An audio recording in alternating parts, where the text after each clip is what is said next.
ของไปแต่ยมลือเนี่ยมาได้นั่งใจแบบเดียมตามายมเจริญเหมือนตายเพียช้อนมาเลยได้ใหญ่แบบนั้นจงขอยคือจงอันจะบดโดยเกยมสกจัดเจ้าการเงี้ยก็เหมือนเจ้าโกนได้บักเคลียนนี่ฮะเนี่ยแต่ตกโกนนึงมะหรือมวยก่อนเลยเนี่ยน้าเมื่อเจงถอซีหอลุยจิบใส่เนี่ยตะแคงปะเตะให้น้องก่อนเคยหาสบายจะได้ก็ไม่ร้องตะกอดคอខ្ញុំមិនតកូននឹងម៉ែមើលទេមើលខ្លួនឯងវិញទុកចិត្តជាងវាមានតែរឿងពីរឯសិទី1អត់មានម៉ែនៅជួយមើលហើយទី2ម្ដាយគាត់ចាស់ហើយគាត់មិនអាចជួយមើលថែយើងបានទេមិនហ្នឹងវាស្រឡាញ់តលុយវាអត់ស្រឡាញ់កូនទេវាចេញហៅតលុយអីចុះបើម៉ាក់មានកំណត់ចឹងម៉ាក់វេឲ្យ2-30000ដុល្លារមើលថាមិននៅចិត្តកូនដែរឡើយងាប់ហើយមានកូនណៃនៅធ្វើការទៀតប្តីអត់មានលទ្ធភាពមើលប្រពន្ធកូនណៃល្អហើយប្តីប្រពន្ធគេប្រហែលជាសថប់ច្រើនតែប្តីប្រពន្ធខ្ញុំគិតថាខ្លាចកូនធំឡើងគាត់ post status ថាចង់បានអីត្រូវតស៊ូដោយកម្លាំងញើសឈាមខ្លួនឯងព្រោះគ្មានអ្នកណាជួយទេនិយាយទៅចង់ឲ្យកូនផុសអញ្ចឹងឯងចង់ឲ្យកូនផុសថាអើកូនម៉ាក់ប៉ាដែលបន្សល់ទ្រព្យសម្បត្តិឲ្យខ្ញុំជាច្រើនខ្ញុំគ្រាន់តែខំប្រឹងតែមកបន្តិចឲ្យខ្ញុំរស់ស្រួលម៉ាក់ឈប់ចូលទេណាយល់អត់ទោះបីជាគេនៅផ្ទះក៏កុំទៅបូលីអ្នកនៅផ្ទះគ្នាក៏ធ្វើការហត់ដែរហើយបើគ្នាចេញទៅធ្វើការកុំទៅបូលីគ្នាថាគ្នាទុកកូនចោលគ្មានណាគេចង់ទេណាណាក៏ចង់ស្រួលចង់សនុកចង់នៅចិត្តកូនចង់នៅចិត្តប្តីចង់នៅចិត្តម្ដាយពុកដែរប៉ុន្តែលក្ខខណ្ឌការរស់នៅខុសគ្នាកុំយករឿងយើងទៅធៀបមួយគេកុំយករឿងគេមកធៀបមួយយើងនាំកើតភាពចំណែនអញ្ចឹងខ្ញុំឃើញច្រើនហើយឌៀមដាមគេម៉ែចង់ក្រោយមួយឆ្នាំក្រោយមកគឺប្រើជីវិតដូចគេអញ្ចឹងខ្ញុំឃើញច្រើនហើយនៅក្នុងសង្គម Facebook មួយម៉ាក់ខ្លះវិញឃើញគេធាត់មើលទៅជាតិនេះខ្ញុំប្រហែលជាមិនថត់ដូចគេទេក្រោយពីមានកូនហើយទៅឲ្យស្អាតមកជីវិតទៅស្អាតមកពូអត់មានថាឲ្យកូនអំដោះអញ្ចឹងហើយតិចតិចលេងអីហើយតិចតិចស្អាតវិញហើយតែហាត់ប្រាណទៅអត់អីទេចាញ់និយាយពាក្យចឹងអត់បាត់ចាញ់និយាយអីមិនដែរខ្ញុំបរៀនឲ្យដបងមកផងវីដេអូនេះផ្ញើជូនអ្នកម៉ាក់ដែលគាត់មើលកូនដោយផ្ទាល់ដៃខ្ញុំពិតជាមានមោទនភាពព្រោះមើលកូនគឺជាការងារដែល stress បំផុតហ្មងណាហើយចំពោះខ្ញុំអត់សូវចេះមើលកូនផ្ទាល់ផងហើយខ្ញុំមិនមើលពេញ24ម៉ោងទេខ្ញុំមើលតែពីប្រឡប់ទៅរហូតដល់ភ្លឺជាមួយនឹងគ្រួសាររបស់ខ្ញុំជាមួយនឹងប្តីរបស់ខ្ញុំហើយចំពោះផឹករហូតដល់ល្ងាចក៏ទៅដល់ប្រឡប់ហ្នឹងគឺមកយាយជាអ្នកមើលមកដល់ជាអ្នកមើលហើយនឹងបងប្អូនដែលធ្វើការឲ្យខ្ញុំនៅហាងរបស់ម៉ាក់ហ្នឹងគឺគាត់ជួយមើ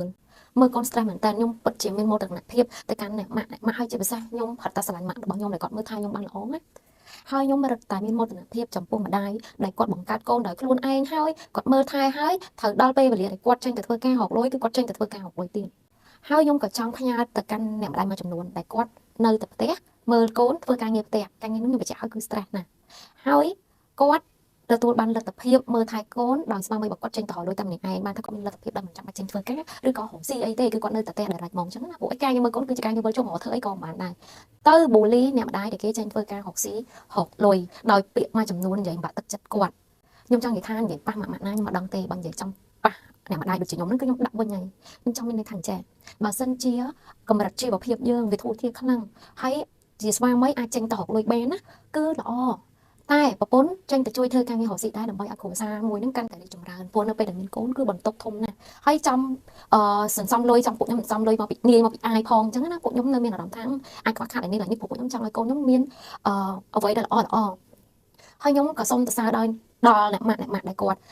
នៅផ្ទះមានលទ្ធភាពចាយគ្រប់គ្រាន់ដោយអ្នកផ្ទះគាត់មើលថែឬក៏ស្វាមីគាត់ថែបានល្អបើសិនជាយើងអត់បានចាំបាច់ទៅពិបាកធ្វើការងារឲ្យយើងនៅតែផ្ទះមើលកូនហើយនឹងធ្វើការងារតែមួយចំនួនហ្នឹងយើងគួរតែនិយាយលើកទឹកចិត្តទៅដល់ម៉ាមីដែលគាត់ចេញទៅរកលុយនៅខាងក្រៅបងប្អូនគាត់ថាស្រួលមែនចេញទៅរកលុយតាំងពីផឹកស្ទល់យប់ហើយយប់ពីភ្លឺហើយត្រូវមើលកូនមិនមែនជាការងារដ៏ស្រួលទេយើងមើលកូនយើង stress ចេញធ្វើការក៏ stress ដូចគ្នាចេញទៅក្រៅរកស៊ីក៏ stress ដូចគ្នាបើធ្វើការឲ្យគេធ្វើបានល្អអូខេធ្វើបានអត់ល្អខាងនេះមកចឋានជុំវិញស្ដីឲ្យឬក៏ដាក់បន្ទុកហើយបើសិនជាយើងចេញរកស៊ីយើងត្រូវយើងខ្លាចថាអត់មានភ្ញៀវអតិថិជនអត់ពេញចិត្តជាមួយនឹងមុខរបរឬក៏សេវាដែលយើងផ្ដល់ឲ្យអញ្ចឹងនេះក៏សិតតែជា stress បន្ទុកណាបងប្អូនអរគ្នាអញ្ចឹងខ្ញុំចង់ប្រាប់ថាចេះសម្រាប់ម៉ាមីដែលគាត់នៅផ្ទះមានលទ្ធភាពអីហើយបើសិនជាខ្លួនឯងបានល្អហើយក៏មិនបាច់ខ្វល់បាច់មាត់កអីទេហើយក៏មិនចាំបាច់ទៅនិយាយដាក់បន្ទុកឲ្យអ្នកដែលគេចេញទៅរកស៊ីខាងក្រៅដែលផ្ញើកូននៅមកដោះឬក៏ផ្ញើកូននៅមកយាយឲ្យជួយមើលដើម្បីជីវភាពដែរខ្ញុំនិយាយតាមត្រង់ពេលដែលខ្ញុំលឺអ្នកម្ដាយណានិយាយបែបឌៀមតាមខ្ញុំជ្រិញមែនតើខ្ញុំនិយាយត្រង់ភាគច្រើនមនុស្សដែលនិយាយបែបហ្នឹងចង់ក្រោយគឺចង់បានជីវិតដូចគេគ្មានណាគេម្នាក់ចង់បានជីវិតមើលកូនតែម្នាក់ឯងហត់នឹងបងប្អូនអរគ្នាបើសិនជាមានអ្នកដែលជួយសម្រាប់បន្ទុកហើយដូចខ្ញុំមានម្ដាយល្អមានឪពុកល្អមានប្តីល្អក៏មិនមែនជាចៃដន្យដែរដោយសារតែខ្ញុំល្អចំពោះពួកគាត់ដូចគ្នាមិនមែនសុកយើងធ្វើចរិតពនាងហើយគេមកបំរើយើងអត់ទេរហងៃជួលមកដោះផងកូនអ៊ំកូហើយកូនពីរទៀតហើយមិនចង់និយាយថាវាធ្វើអញ្ចឹងមកពីវាចង់សួរណែប្រយ័ត្នខ្ញុំខោកខ្ញុំគ្រាន់តែនិយាយទេហើយបើយើងទៅដោះគោអ៊ំនេះវិញណាចំខ្ញុំទេបើចំអាអ្នកនិយាយដាក់ថាខ្ញុំហ្នឹងណាកុំថាឡើយលុយទិញទៅដោះគោទៅទិញក្រែមម្ដងហ្នឹងគ្មានសមត្ថភាពទិញហងកុំមកថាឲ្យខ្ញុំចាប់ផ្ទះបាច់មកឃើញគេអត់តបតមកនៅដែលឌៀមដែរត